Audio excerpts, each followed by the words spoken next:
In episode 4, Shauna finds out that it wasn't Misty who cut the brake lines, it was just a brake line failure, nothing more. But to Jeff, it is more. He thinks it's karma. Karma for what he did. He starts beating himself up, but Shauna thinks that he's just crazy. Meanwhile, she still is convinced that Misty had something to do with it. When they get home, Jeff is hell-bent on turning his karma around. So much so that he's got a plan.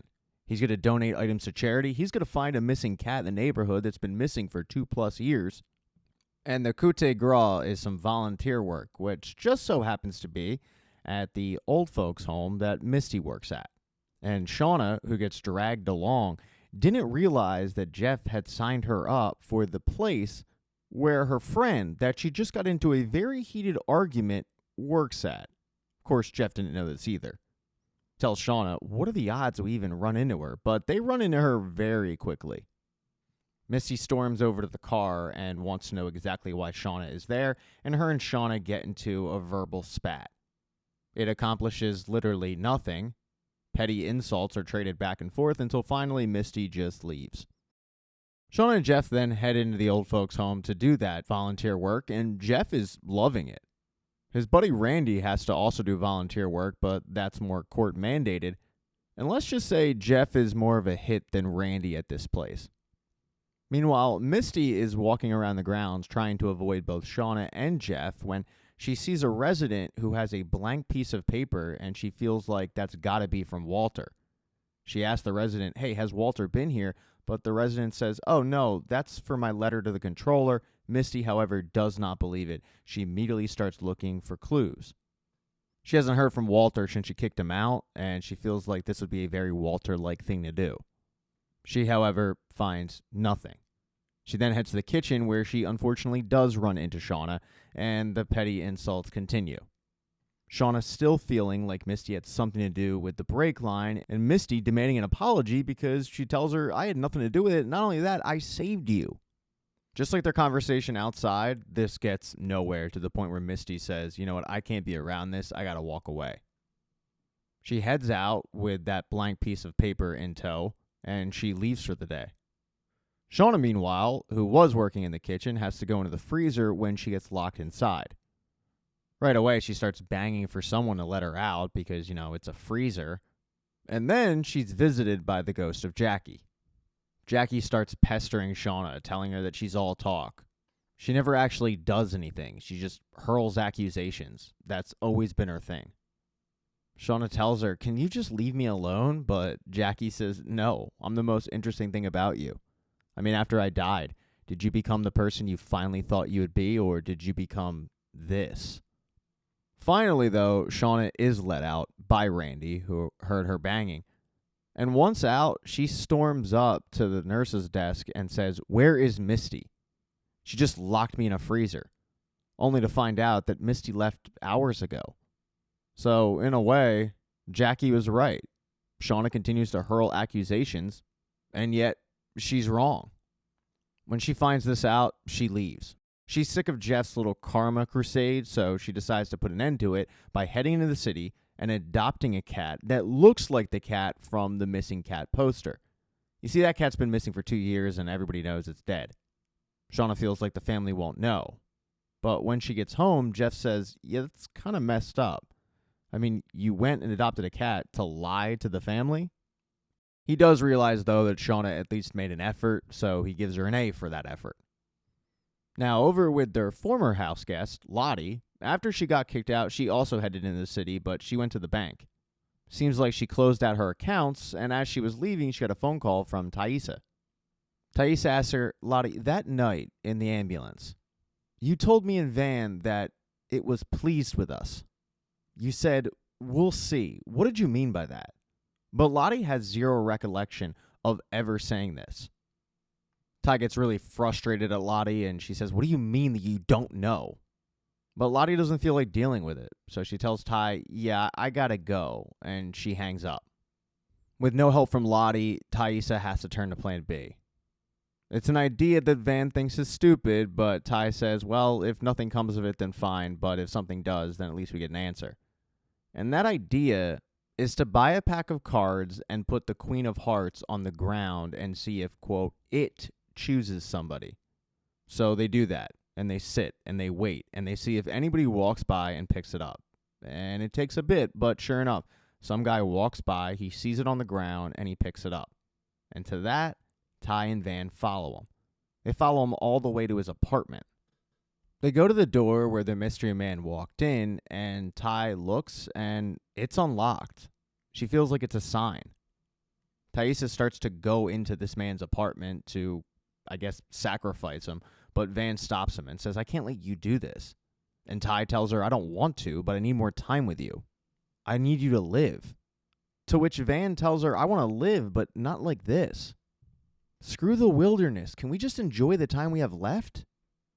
Ty finally comes to her senses and agrees, and they decide to have a nice date in Central Park. As Van, though, is buying Thaisa a pretzel, Ty is reminded about just how fragile this time together is, because Van's hand starts shaking. But, at the suggestion of Van, she's going to enjoy their time together. As for Lottie, after she hung up with Thaisa, she heads to some location, but she starts practicing an apology, repeating in the mirror, I know I've hurt you, and trying to sound sincere. But apparently it didn't work. Because later that night when Misty got home, she started combing over that blank piece of paper again, and she hopped on the true crime forums, the same ones where she found Walter in the first place. There's a new case. But as she's looking into it and it's loading up, she gets a text from Walter saying, I just heard what happened to Lottie, are you okay? Because that new case is Lottie. Lottie's dead. So I guess the apology didn't stick. Now, as for the flashback in the forest, once the group found Ben, they escorted him back to camp. And while you had some people, i.e. Shauna, who just wanted to kill him, you had Natalie say, no, we're not going to do that. We're a proper society. We are going to hold a trial. For Ben, he thought it was a sham. He thought it was all for show, and he was going to die anyway. But Natalie was sincere. She wanted to give Ben a fair shot at this. In order to do that, though, she needed somebody to defend Ben, and there was only one real person to do this. That would be Misty. At first, Misty doesn't want to do it, because she, like a lot of them, believed that Ben did, in fact, burn down the cabin, but she realizes that she's his only hope at living. So she goes and has a conversation with him and says, we have to do this thing the right way. You can't be woe is me, oh, this is just for show. You're fighting for your life. The girls have their jury. The prosecution is going to include Thaisa. The defense, of course, will be Misty. And the judge is going to be Natalie.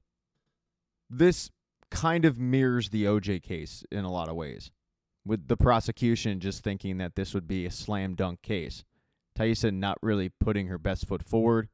And to be quite honest with you, she gets absolutely worked by Misty.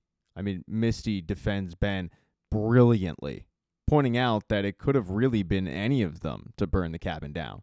She puts the blame on every single one of them at some point, and it's not like she believes it, she just wants to prove that there is doubt. It becomes pretty clear that if the prosecution rests, they're going to lose. For Shauna, she can't let that happen. She asks Ty, what's your plan? And Ty doesn't have one. And that's when Shauna says, well, there is one person you haven't brought to the stand, and that's Natalie. Natalie knew that Ben was out there because Misty told me. So that's when Ty gets up and calls Natalie to the stand. And Natalie, acting as the judge, agrees to go to the stand, thinking this will be easy, but it's not. Natalie's forced to admit that she saw Ben outside of the cabin right before it was lit on fire, and she saw Ben run away from the cabin, which looks pretty damn guilty. She also gets exposed for the fact that she knew Coach Ben was out there the entire time. Thaisa yelling at Natalie, you spoke to him. You knew where he was going. You've been lying to us the entire time, telling us that he was dead when you knew he wasn't. And this trial is further proof of that you're trying to save this guy.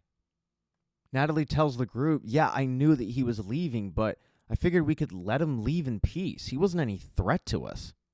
To which Shauna says, how is that for you to decide? You let him go and we almost died. It's not looking good for Ben. Misty knows this, so she decides to call Ben to the stand. She lets Ben plead his case, and he does a really good job of this. Seems like he convinces a lot of the group that he did, in fact, truly care about them, and he's not this killer, not the one that he's been painted out to be. He just simply was scared of them, didn't want to be next, so he left. After he steps down, it's kind of 50-50 on how this thing is going to go, and the jury has to go off and convene. During this time, Lottie pulls Akilah aside because she wants to know exactly what happened to Akilah in the cave. Akilah tells her, I had some kind of twisted dream, and Van and Shauna had it too, but this didn't feel like a dream. It felt real. It felt like, and Lottie cuts her off and says, the truth? I mean, you had a vision. Are you ready to keep going? And Akilah says, yeah, when do we start? To which Lottie says, tell me more about the cave. That's all Lottie really cares about. For the rest of the group, though, they do care about this Coach Ben situation. And when the jury votes, there's not enough vote one way or the other. They're going to have to vote again. But instead of letting the jury go off and discuss it on their own, Natalie just keeps saying, okay, we have to vote again. And every time she says it, it's the same vote. No one's changing their vote. They do this again and again and again until Shauna finally gets sick of it and yells at everybody, what are you doing? He tried to kill us. Essentially, Shauna bullies the group into changing their vote enough where Coach Ben is found guilty and sentenced to death. Thank you so much for checking out this recap. Please consider subscribing to the channel and subscribing to my Patreon. Hit thumbs up if you liked it. Smash that thumbs down button if you thought it sucked. If you left a comment, I don't get back to you. I usually don't check the comments unless they're like a super comment. Also, if you don't see the next video up on the end screen, not to worry. It'll be up in a day or two.